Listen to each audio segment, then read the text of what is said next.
Donc Sylvie a fait plutôt un focus sur le phytoplasme. Donc moi, je vais plutôt vous parler donc, du vecteur, donc le deuxième maillon essentiel pour la diffusion de la flavescence dorée. Et donc un premier pan de résultats qu'on a obtenu dans le projet RISCA, donc financé par le PNDV.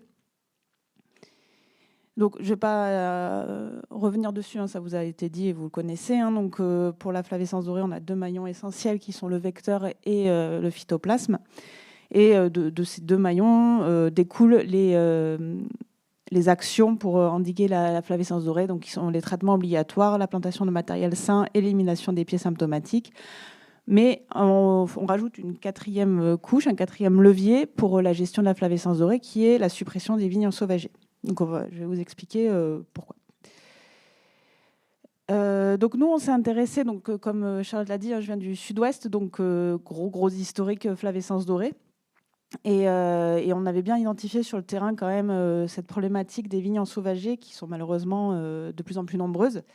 Et donc on a voulu un peu quantifier et visualiser l'impact de la présence de ces friches sur nos difficultés à réduire, endiguer, maîtriser la flavescence dorée. Donc pour cela, en fait, on a fait des suivis de population avec de multiples pièges englués chromatiques, que vous connaissez sûrement. Et donc on les a mis dans des parcelles de vignes qui étaient plantées à proximité de vignes ensauvagées. Donc on a fait un petit maillage. Tous les 20 mètres, on posait un piège. Et on en mettait un petit peu aussi dans les vignes ensauvagées, un petit peu comme on pouvait. Et donc, vous voyez, on a géolocalisé tous nos pièges. Donc on a fait 3 ans de suivi de 2019 à 2021. Et on a repris aussi en 2023. Et donc, régulièrement, on comptait les adultes de Scaphoideus titanus. Donc, on s'est concentré sur la forme adulte, parce que les suivis larvaires sont assez fluctuants, très chronophages, très dépendants de la météo. Donc, on considérait que ce n'était pas assez fiable. Donc, voilà, on a préféré se concentrer essentiellement sur les adultes. Donc, un premier dispositif qui était sur le vignoble de Gaillac. Donc, vous voyez, on a une parcelle de vigne de 14 hectares qui touche une friche viticole ancienne qui a plus de 20 ans, donc qui est en rouge, et qui fait 4 hectares. Donc, en première année, après un peu de biblio, où j'avais regardé un peu les travaux qui étaient déjà faits sur la diffusion du vecteur, je me disais que 200 mètres, j'étais large pour voir un petit peu la dispersion hypothétique des individus qui étaient dans la friche, dans la vigne. Et vous allez voir qu'en fait, pas du tout. Donc, dès la seconde année du projet, on a étendu notre dispositif de suivi à tout l'îlot. Donc, je vais vous montrer un cas. Donc, c'est l'année 2020. Donc, on a disposé nos pièges et on a fait le premier comptage un jour après le 3e traitement obligatoire. Donc, 3 traitements obligatoires sur cette parcelle parce qu'elle est vigne-mère de greffon. Et donc, vous voyez que dans la friche viticole, les populations de scapho sont très, très importantes parce que donc, plus les ronds donc, qui représentent les pièges sont gros et rouges, plus on a compté d'individus sur les pièges. Et la bonne nouvelle, quand même, c'est que la vigne à côté qui avait été convenablement traitée, les populations sont complètement maîtrisées. Vous n'avez que des tout petits points, c'est-à-dire qu'on n'a pas retrouvé de Scaphoideus sur ces pièges. On est revenu 14 jours après, et là, vous voyez que tout a changé. On commence à avoir des individus plus largement piégés dans la vigne en production. Donc avec ces dispositifs, je ne peux pas être sûr que les individus que je piège proviennent bien de la friche. Par contre, vu leur répartition, qui sont quand même à proximité et très contiguës de la friche, on peut fortement le supposer. Et on revient après 2 semaines encore après, et là vous voyez que les populations dans la vigne sont plus importantes, et ça suit toujours un petit peu, ça avance depuis la friche. Et donc nos résultats, là, donc, on retrouve ce pattern un peu sur tous les ans. Hein. Donc vous voyez, là, ce sont les cumuls à gauche de l'écran, ce sont les cumuls. Donc en 2020, on avait vraiment des populations, des surpopulations à proximité de la friche qui étaient importantes. Et on retrouve la même chose en 2021. Alors moins intense, mais il y a eu un 4e traitement insecticide qui a été fait, visé cicadelle verte, qui a certainement eu un impact sur les populations de Scaphoideus titanus. Donc voilà, donc, un phénomène de recolonisation par les adultes depuis la friche viticole vers la vigne où les populations étaient initialement maîtrisées par les traitements obligatoires. Un deuxième dispositif de suivi, donc là dans le vignoble de Cahors. Donc la particularité du vignoble de Cahors, c'est qu'un peu comme chez vous, ça suit le fleuve, ça suit la rivière le Lot. Et on a régulièrement des repousses de porte-greffe, c'est tous les petits spots rouges, et ici aussi, qui sont issus d'arrachage ancien. Les vignes étaient poussées au Lot, et donc il y a eu des reprises de pousses de porte-greffe. Et là, donc, on a remis nos petits pièges tous les 20 mètres. Et donc on a fait la même chose. Donc on est revenu comme on a pu, juste après la période des traitements obligatoires. Vous voyez que assez peu d'individus étaient retrouvés dans la vigne. Donc les traitements obligatoires avaient fait leur travail. Et si on revient 15 jours après, on voit que les populations se sont intensifiées, et on a là aussi l'impression que ça vient un petit peu depuis les bordures du Lot, là où on a des repousses de porte-greffe. Et tout comme à Gaillac, on a fait 2 ans de suite le même suivi, et on retrouve le même motif de répartition des populations adultes de Scaphoidus titanus.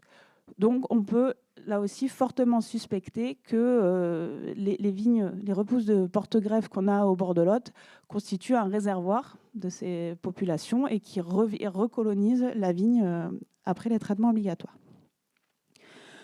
Donc les impacts là qu'on a pu visualiser, qu'on suspectait fortement, mais là on les a mis en image, de la présence d'une friche viticole, c'est que, ce qui est rassurant, c'est qu'on a quand même clairement une efficacité des traitements obligatoires qui permettent de maîtriser les populations de vecteurs, mais par contre, on a des recolonisations possibles par les populations qui ne sont pas gérées et présentes dans les vignes ensauvagées. Et elle est très rapide, hein, vous l'avez vu, dès 14 jours, on voit qu'il y a déjà des pollutions et que ça arrive tous les ans. Donc, à garder en tête que la présence d'une friche viticole ou de repose de vigne porte-greffe, ça sabote un petit peu tout le travail qui est fait en amont par le viticulteur. Donc, quand on a vu ça, on s'est dit ce serait quand même bien d'avoir une idée du rayon d'impact de réservoir de population sur les vignes avoisinantes. Donc là, on a changé de méthode de suivi, on a fait des marquages. En fait, on a appliqué un marqueur qui est de l'albumine sur la vigne. Donc là, on pouvait facilement mettre ce marqueur parce qu'on a décidé de travailler dans la vigne, donc très adapté à tout ce qui est application de produits, contrairement aux friches où là, c'est très, très difficile d'appliquer quoi que ce soit. On a refait un petit réseau, un petit maillage de pièges. Là, tous les 20 mètres, on a gardé la même densité de pièges. Donc, on a fait en 2020 et 2021 et en 2023. Et chaque année, en fait, vous allez voir, on a un peu augmenté notre périmètre de suivi parce qu'on allait toujours de plus en plus loin. Et donc, sur chacun de ces pièges, on a prélevé individuellement chaque Scaphoidus titanus dans des épendorf identifiés. Et après, on a envoyé tout ça au labo du Gros-du-Roi chez nos collègues pour test ELISA. Et donc, l'hypothèse qui se cache derrière, c'est que si on retrouve de l'albumine, c'est que forcément, cette bestiole, elle est passée, du moins, là où on a mis le marqueur. Donc, on est sûr qu'elle était à cet endroit-là. Donc, en première année, donc vous voyez sur la zone jaune, c'est là où on a mis le marqueur. Et on a piégé donc, 150 mètres autour de cette zone. Et donc là encore, plus c'est rouge, plus on a des individus qui avaient le marqueur. Donc, sur cette première année, on confirme bien, et avec certitude, grâce au marqueur, que les adultes peuvent parcourir 150 mètres assez facilement. Deuxième année, on a dit on va aller voir un petit peu plus loin ce qui se passe. Donc on a remis le marqueur au même endroit sur la zone jaune. Et là, vous voyez encore qu'il y a beaucoup d'individus rouges qui sont à l'extrême de la parcelle. Et donc là, à minima, on peut garantir que les adultes ont parcouru 230 mètres. Donc de ces deux suivis, on s'est dit, les adultes ont potentiellement une capacité de déplacement qui est de 230 mètres, mais vu qu'après, il n'y a plus de vignes, ils sont peut-être arrêtés là parce qu'il n'y avait plus de vignes, donc on va aller voir plus loin. Et la chose qui est à retenir quand même, c'est qu'en 2021, on n'a laissé que 5 jours les pièges, parce que des orages étaient prévus, on avait peur que notre marqueur soit lessivé. Donc les déplacements sont quand même assez massifs et rapides.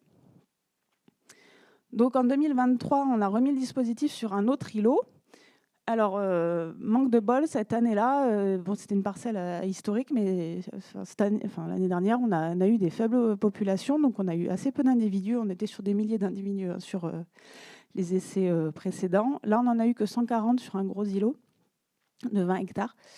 Donc, moins représentatif, mais tout de même, on a capturé des pièges. On capturait des individus, donc on avait marqué sur la zone rouge tout en bas, et on a retrouvé des individus à 400-450 mètres, mais pas en quantité importante. Donc là, la question qui se pose, c'est de déterminer quelle est la fréquence de déplacement. Est-ce que 450, voire plus, on sait que ça peut avoir des plus longues distances, ça reste du très ponctuel, et de voir quelle est la distance fréquemment parcourue par les Scaphoideus titanus adultes. Et bon, là, ça va être une question complexe, mais c'est les effets du paysage qui vont être à travailler. Nous, c'est des expérimentations qui sont assez lourdes à mettre en place. Et on est dépendant du paysage qu'on a dans notre site choisi. Et il a certainement des impacts aussi particuliers qui sont un peu difficiles à évaluer. Concernant les distances de déplacement, on s'est quand même dit, par rapport à nos friches là, et nos vignes ensauvagées, qu'est-ce qu'on peut en tirer? Et donc, vous voyez que si on considère que ce gradient de surpopulation là, est issu des friches viticoles ou des vignes ensauvagées, on est sur des distances de pollution entre 200 et 300 mètres, du fait de la présence de ces vignes ensauvagées. Donc, ce qu'il faut retenir, c'est que la présence de ces vignes non maîtrisées représente quand même un élément perturbateur dans la maîtrise de la flavescence dorée, que finalement, on a un vecteur qui est plutôt mobile. Quand on fait de la biblio, on voit un petit peu le contraire, mais là, avec les suivis qu'on a sur le terrain, on a un peu l'impression que c'est l'inverse. Et que ces réservoirs, finalement, de population de Scaphoideus titanus, on peut avoir un large rayon d'impact. Donc, si on peut résumer, donc on a notre paysage, et il y a différents compartiments dans notre paysage. On a des vignes ensauvagées qui constituent, comme l'a dit Sylvie, des réservoirs potentiels de phytoplasme, et on l'a montré, des réservoirs de vecteurs. On a aussi, donc, quelle gestion doit-on faire de ce compartiment?